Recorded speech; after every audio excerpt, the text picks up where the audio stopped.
سڵاوتان لەبێت هەموو لایەک ئاگادارن کە لە دووسێ مانگی ڕابردووە حکوومەتێکی نوێ لە سووریا هەیە دەسەڵاتێکی نوێ لە سووریا هەیە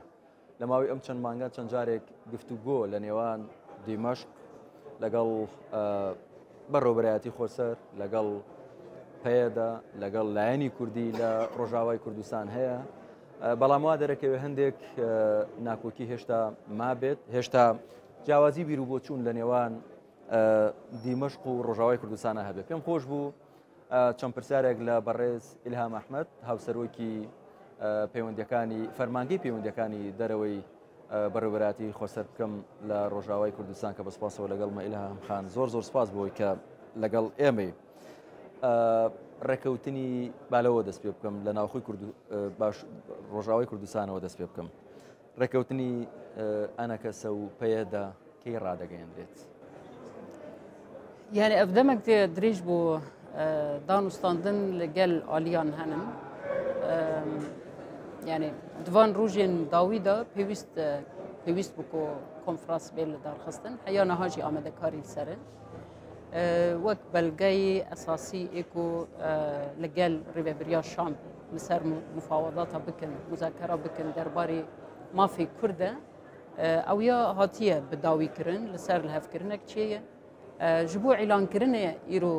yani guftugû nîqaş hîna berdewam in ev îlankirin biriya konferans amadekariyek heye bawer dikim ev jî gihaye demê xwe dawî îdî yani pêwîst e roj bê ragihandin ji bo ku roja konferans bêl darxistin ew bê ragihandin û konferans bêl darxistin key konferans دەکرێت بە تەسەوری yani gelek yê mawe bihêvî me ku birastî îdî ev yani çi xalên ku nîqaş guftugû ser dirêj dikin vana zûtirîn wext bi dawî bibe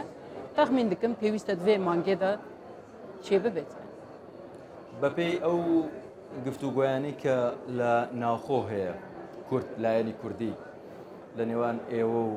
ئەنەکەسە لە نێوان پێدا و ئەنەکەسە داوای فدراڵی دەکەن لە سووریا یان لا مەرکەزی yani vam jara birastî ew bi xwe ragihînin baştir ji ber ku xalên êku li ser li hevkirine henin ragihandina wan yani ragihandina van xalan biriya konferans û şêwazeke fermî bêkirin daha baştir e lê di çerçeva çareseriya pirsgirêka Sûrî giştî da çareseriya pirsgirêka Kurd de yani di destûr da wê mafê Kurda çi be دولتك çawa wê bikarbe mafê hemû pêka hemû netewan di hundirê Sûrî da bicîbîne li ser vê esasî ew in henin yani xalên henin di vê çerçevê de xweserbûn xwerêvebirin bawer dikim daxwazê her du aliyayî jî خۆبەڕێوەبرن لا مەرکەزی یان فیدراڵی ئیلهام خان yani navlêkirin dibe ez aniha nikaribim navlê bikim di belgê de wana bixwe gotine yani Sûriyeke nenavendî hebe di nava vê nenavendîbûnê de rewşa Kurda wê çawa bê mafê Kurda nasnama wan zimanê wan van xala giştî wisa rojevên serekene ê ku her du aliya navxwedan nîqaş kirine باسی دەستوری سووریا کرد دەستوری داهات و دەستوری کاتی سووریا ڕاگەیاندنی دەستوری ئێوە شۆک کرد چاوەڕێ بوون ئەو دەستورە هەبێت لە سووریای تازەدا yani em rastî bendê bûn ku destpêkê qomîtek bê avakirin ew qomîte her kesek bigirê nava xwe yani têda Kurd hebin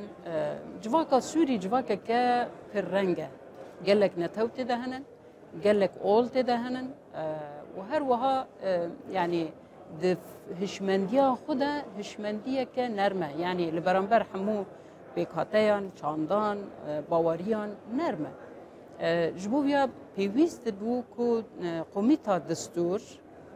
karîba nûnerên van aliya tevî bigirta nava xwe yani bi kesayeta Kurdî têda ye tê nîne nûnerê Kurdî têda niye nûnerê Kurd têde tune ye û ev ya ne li gor daxwaza me ye yani dibiya ku komîtek wiha hatiba avakirin û li ser mafan her kesek têda hevbeş yani karibe nêrînê xwe deynê ji bo ku destûreke bê avakirin çend salekî din em mecbûr nebin carekî dî vê destûrî biguherin taybet di mafên bingehîn ê netewên civaka Sûrî û serê wê ما في كردان يعني دبك ايوه دەتانەوێت چۆن بێت دەستوری هەمیشەی دەتانەوێت چۆن بێ ئیلهام خان يعني دستوري كو هبه بكار مثلا زمان ده وك پرورده بزمان دايكش حبو حمونه توين سوري افيا اساس به نك يعني زمانك اساس واي دجي نا اساسا يعني زمانك فرميه اي دجي نا فرمينه يعني حمو زمان دهندري سوري دهنه چاندن هنا حمي فرمينن دجهكو لين اشتاجينن جهكو لي جيان دكن لو داري فرمينن دبك خالك وصا دهندر دستور سوري ده هبه کی کرد بکاربن به زمان خو پرورده ببینن بکاربن به زمان خو بجین چاندا خو زندی بکن خورد بکن گرک وره دستکرن دستور و مافی بده در وی د سیاست د رول لیستاندن مافین سیاسی کو نتوین سوری گشتی بکاربن به سربستی به آزادی بکاربن سیاست بکه وی ولاتی بریوا ببن نونری وان دریوبریا سوری ده هبه یعنی کرد دبد نونرتیا خود ریوبریا سوری ده دیار مثلا بروبری سوریا کرد نیه کرد آماده نیه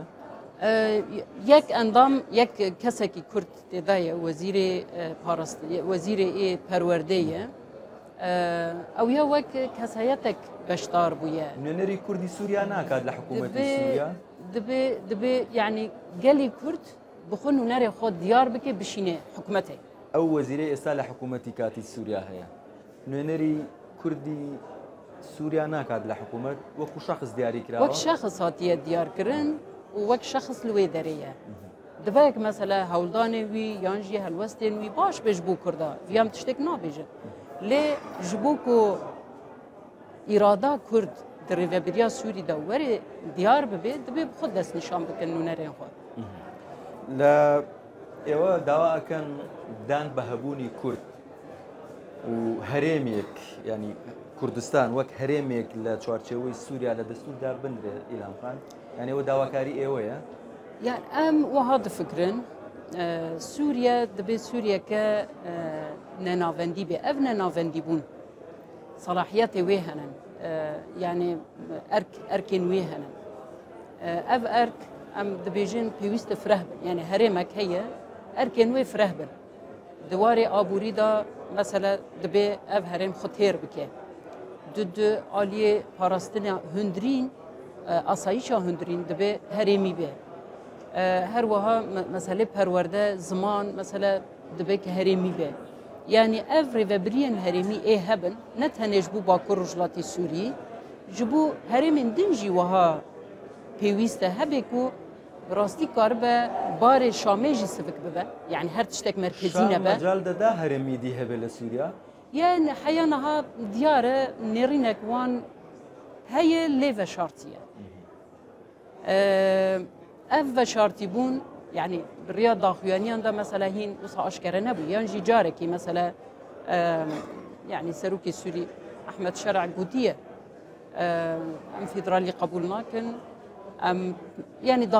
جاري نيرني نوصا دركتنا اللي هين وانا تام زلال نبونا بديتنا ما هين تام زلال نبويا جبركو دستورك دو ارتدا هي بيويست هين تمام ببه يعني جوهرتن تدا تشبي اف تشتكواتي اعلان كرن پیشنما دستوره نه دستوره اساسی و داویه گوهرتن دبیت تدا تشبي بید بینی خاش لسر ورن کرن اوانا گرینگه جبو ویجی جرا وکریبن daha باشتره کو سوری بکار به هم یکبونا و پاراستی بمینه هم جی کار به آرام ببه او کار به پیش بکبه یعنی دوی روشه ده نمینه بله إلهام خان استا دمشق ل بابلين يعني رجاوي كردستان برابراتي خوسر چند لنوتو غازي رجاوي كردستان داتا دمشق يعني نسبة نكارم بيجم ل بالسعر الرمزي ايكو يعني افبر هم بي دردك هذه مصرفه كله تكرن انتاجك ده شام هم جبو خلق قربه روشوان باش متيبت جبو قلي سوري هم جي افري فبريا قربه براستي او جي بفكري چاو ريل پیشي چاره سريا وبكر ريل پیشيا لهفكرنن پیش روج چاو دكارم پیش بكفن لسر ويناجي بفكرن يعني لبرانبرا دمشق خرجي درهنان وإنتاجي نوتو غاز داتا برابراتي خوسر هيج دردن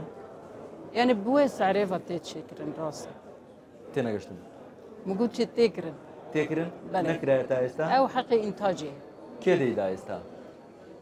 يعني وزارة النفط الشام دمشق. بلى دەدەن بلى زۆر باشە چۆن لەسەر بەڕێوەبردنی بەنداوی تشرین ڕێکەوتون لەگەڵ دیمەشق ڕێکەوتنەکە جەبەجێ کراوە ئیلام خان يعني حيا أصلك باش هاتية ريكفتن دوان روجين بيشما دا حفتا وري احتماله كو أمدا كاري تمام ببن بلكي أوجي وري راقهاندن ڕێکەوتنەکە چییە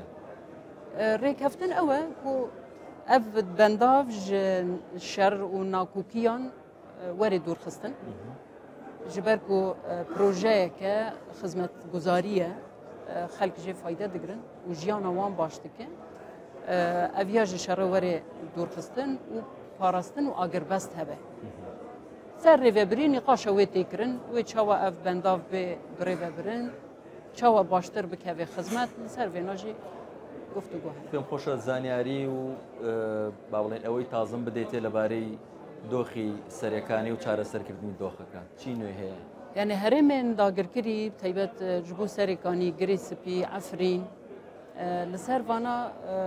guftugûna henin di peymana Kulşamê çêbû xalek taybet ji bo xelk vegerin warên xwe xelkê bi darê zorê hatine derxistin vegerin warê xwe li ser vêna biryarek hebû li hevkirin heye û di hevdîtina vê dawiyê çêbûyî jî carek dî ji bo komîtek werê avakirin komîtek diyalogê وري آواکرین بریاری وساجی هی آن حال سر و گفتگو و چه ببن و براستی اف مسئله تایبت ای عفرینه گلک دروجه و دایه تشتک باشه کو کسی لوی داری بون هجماره که پر مازن در کتیه جعفرینه و چونو هاتن نها هنکی راحتر بویه لی گارانتیا کو خلق براستی وقتا کو وگرن گرتن چه نبه تعدایل وان چه نبه او فصیل لوی داری جهری ما در بکفن پێویستە سیستەما ئەولەهیە لێ دەرێ خەلکێوی تێدە جێ بگرن لەسەر وێنجی یعنی هەولدانێ پەیمانێ تایبەت لەسەر وێژی هەنن و کار بن خەلک ڕەوشێکی باشتردا دەرباس یاریمە خۆ ئیلهام خان هیچ مەترسیتان هەیە هێزەکانی دیمەشق هێرش بکەنە سەر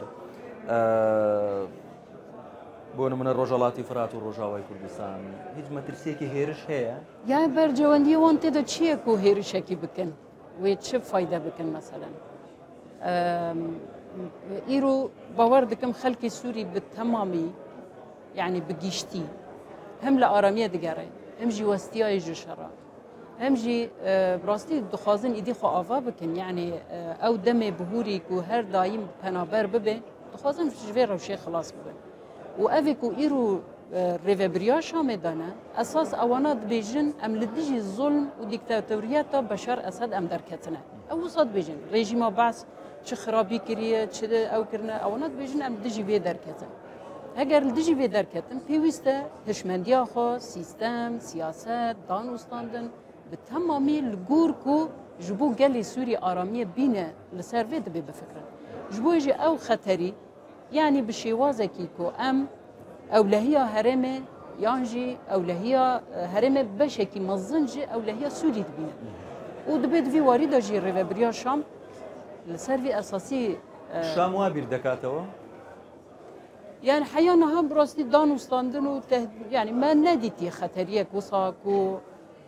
هولدان ايريشان يعني جي دجبري بكن ما هند اوي واندا نيريني واندا تشتكي ها نديتنا لي ام فيجي دبيجن دناف دانوستاندن اندا دبيك ام بهفرا بيجين چاره سرير افاكرنا سوريا يعني سوريا نو دبي ام بهفدورا افا بكن تاك علي نبي إلهام خان جنابت حتما ئاگاداری داعش لە عێراق جموجۆڵی هەیە لە سووریا یان لە ڕۆژاوای کوردستان داعش بەهێز بۆتەوە یان نا داعش وقتێک و ئێرش لەسەر هەرێمێ هەبن شەڕین لەشکەری هەبن داعش زووتر خورد دکە وڤان تهدیدا هەرتم هەنن بڕاستی يعني ئەو هەولدانێک بۆ وان گرتیاش حەبسا دەرخینن یانژی قامپان دوی چرچوی ده هرتم او حجرين رازاي وقت خوري خستن دكن جبويا ام نكارم بيجن او تهديد وان بتمامي شويه بروفا جيوي هولان هنا حتى لهرم بن كنترولا ريفبريا شامي داجي قالك ديمانين إيكو باسطنبول داعش تفدقرن هنن آلية حمصل آلية دفرندن صحراء يعني تفجر وصا هنن باورناكم كو داعش جسوري قديايا وتفجر وان بداوي بوه يعني ما ترسي كان معه بله إلهام خان گفتوگۆ هەیە لە نێوان هەسەدە و بەڕێوەبراتی خۆسەر لەگەڵ تورکیا ئەو گفتوگۆیانە ڕاستەوخۆیە یان بە نێوەندگیری ئەمریکایە يعني أمريكا رولك وان سركة هي مسألة دانوستاندنان حتى بالشام راري يعني ديالوجا كو بيشت كافي رولك أمريكا تدا هي دمك دريجة يعني وان هولداني وان هرتم هبو ليه مبار دكند في وريدا هناك قاف هاتنا عفتن يعني بتهيبات جبوكو نافبر ما تركيا دا آرامي شي ببا ام بكاربن برسكريكا تتانوي لسر شي لقل تركيا يعني الجال تركي تهيبات جبو آقرباست يعني وقت بين تانسيون داخستن و چالاكي الشر بداوي كرن لس افيا اوك خالك سركيه يكو بيش بكفه بيش تكفه يعني سيرفيا گفتگو تنكرن وجبوكو افيا دائمي ببن چته خواستن ام هين گاوين چاول قال هاف دكارم با فيجن في چرچوه دا گفتگو چه بن يعني ايوه داوي اقرباز دكن انا حالي حاضر روش باشتره بله جبري باشتره يعني سكونتك هي وصد جبري چالاکیان هفبش نینن اوایاجی باشه يعني ام ارني دبینون ام هیوی دکن کو اویا دائمی ببه نه دم کی به نيتشفان بارزاني سرو جيري من كردستان لقال احمد شرع كوبو بله هفدودتن لانطاليا او كوب نوانا چند بسودن بو روجاوي كردستان بو ما في كردان لسوريا يعني چد بيجن عاليك جبو هر كسك هر برپرسيارك هر سروكك مثلا نونرك ب شرع قافك ورودنن تشجيع دكن ويا دلخواز دكن جبو شارع سري جبو بتهيبات ما في كردان مثلا هم الدستور دا هم وكيدي ببينا أوايا رح تكونك دا أفكرن دقال طرف يدن ودبي سبب أو بخجي هناك دها رح تر بسربستر دانو ستاندنا بكن بكاربن برسكريكي چار سر بکن بتهيبت لباشور كردستان دا عراق دا تجربة لبيش كتيا حتى اف تجربة لبيش كتي قال لك وقت بين زحمتيج الراجي در باصوية قافكو اف تجربة عالية دن راجيتين قوتن وتشجيعك لسربيا تشيد بيش بوكو چار سر بكن باور دكم جي اريني وسباسيش پەیوەندەکانی ئێوە لە ڕۆژاوای کوردستان ئەم بەرەبەراتی خۆسەر لەگەڵ ئەمریکا لەگەڵ وڵاتانی ئەوروپا لەگەڵ ڕۆژاوا دوای ڕوخانی ڕژیمی بەشار ئەسەد بەهێز بووە یان لاواز بووە؟ يعني ابو صد كارم بيجن دان وستاندن يكو تشيد بن حيابنها زيادة فرقك نكهتيه هين وقت بري دان وستاندن هيا وحتى ام بوصج كارم بيجن يعني جبوكو برسكريكي مال يعني يانجي ديالوج بشاميره بسر بكافي جشتي اوك وصا هي يعني رولك وصا هركسك لێمێزە پەیوەندەکانتان باش ماوە لەگەڵ ئەوروپا و لەگەڵ ئەمریکا؟ بەڵێ هەنن ئەو پەیوەندی باشن و ئەم باوەڕ دەکەن ژ و شوندەژی گەرەک هین باشترژی ببن. لەگەڵ هەرێمی کوردستان پەیوەندیتان چۆنە؟ لەگەڵ هەرێمێژی گوهارتنێک هەیە بڕاستی یعنی موسا دبینن تایبەت ڕوولا هەرێمێ مەسەلەیە چارەسەریە یان لە هەفکردنا ئالیên کورد ڕۆژئاوادا هم رولوان هم پشتگیریا کو کرنه ارینی دبینن باش دبینن جی اسپاسیونه حتی کو انجام جی ببه ام هیوی دکن دوی وارده daha خودی رولکه خورتر بن جبو ویجی ام وصا دبینن يعني بقاسی کو نافبر آلیین کرده پرسکریکیم ببن ام بیجن دیالوگ خورتر ببن پاروکرین هبه همو آلیان دا پرسکریکان دا حتی جبو چهار سرکن پرسکریک پشت گربن جهب دورا امو صاد بینن کو اویا ریل پیشیه یعنی گلک سر جواکا می کردجی سوک دکه مورال ده هیز ده و ام بهێڤینێک و ئەف تێکیلی باشتر هین پێش بکەوە و خورتر ببە. زۆر سپاس دەکەم بەڕێز ئیلهام ئەحمەد هاوسەرۆکی فەرماگەی پەیوەندەکانی دەرەوەی بەڕێوەبەرەتی خۆسەر. زۆر سپاس بۆ ئەم دەرفەتە. سپاس بۆ ئێوەش.